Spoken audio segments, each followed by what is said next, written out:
Welcome to On the Tigers News. I'm Alexis Richer. Thanks again for joining us for the news you've been following for you. The New York Times is reporting breaking news this afternoon that Russia has deployed a cruise missile to clear violation of an arms treaty between the U.S. and Russia.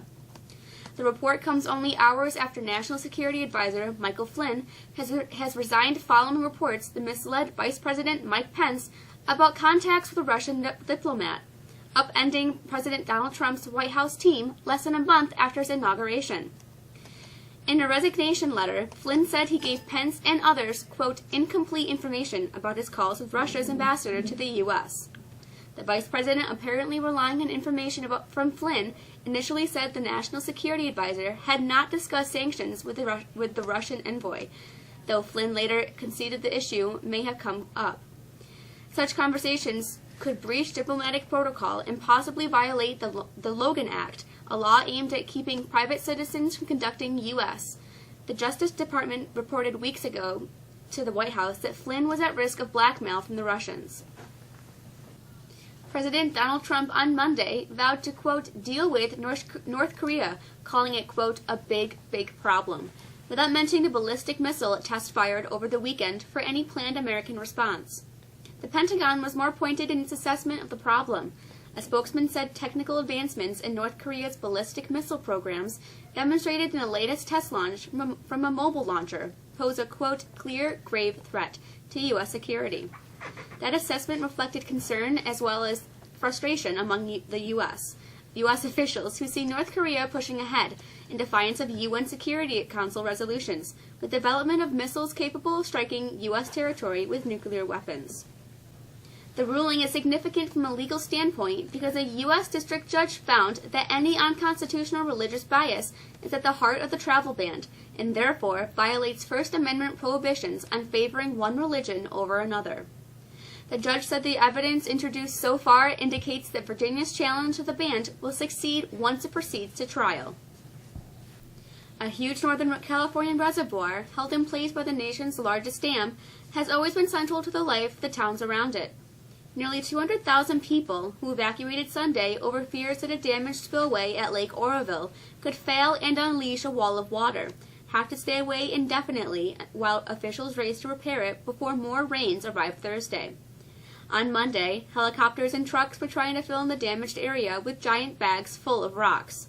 The water level was slowly dropping, and the amounts being discharged at the main spillway are the same as are normally released this time of year. Rain is expected to hit this area later this week.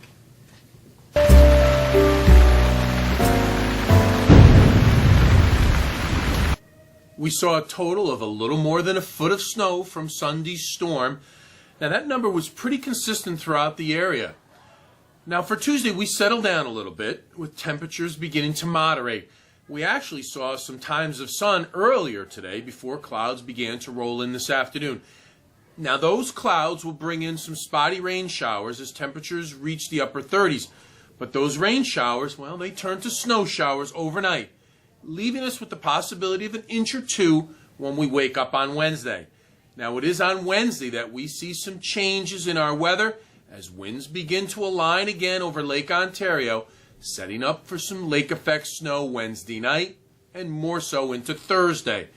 Now the wind is going to be the real issue, where we see gusts approaching 40 miles an hour. A lake effect snow watch, well, that went into effect today from 7 p.m. Wednesday until Friday morning. Right now, it looks like the bands will impact areas in southern Oswego County, but there remains the potential of up to 10 inches of snow and possibly more where those persistent lake bands hit. Things quiet down Friday and Saturday with some sun and clouds, but it's going to be cold, with highs in the mid-20s. That's our forecast. We hope you have a great day.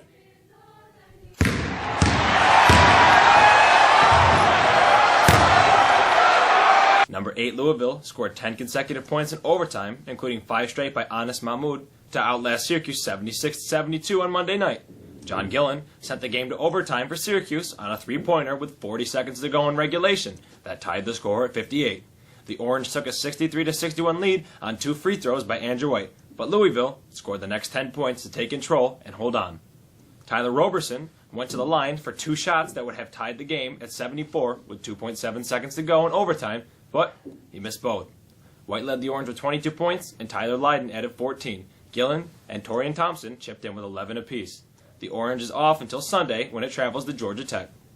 Add 100 consecutive wins to the Yukon Huskies' long list of milestones. The Yukon women have not lost a game in more than 2 years after the team defeated South Carolina last night.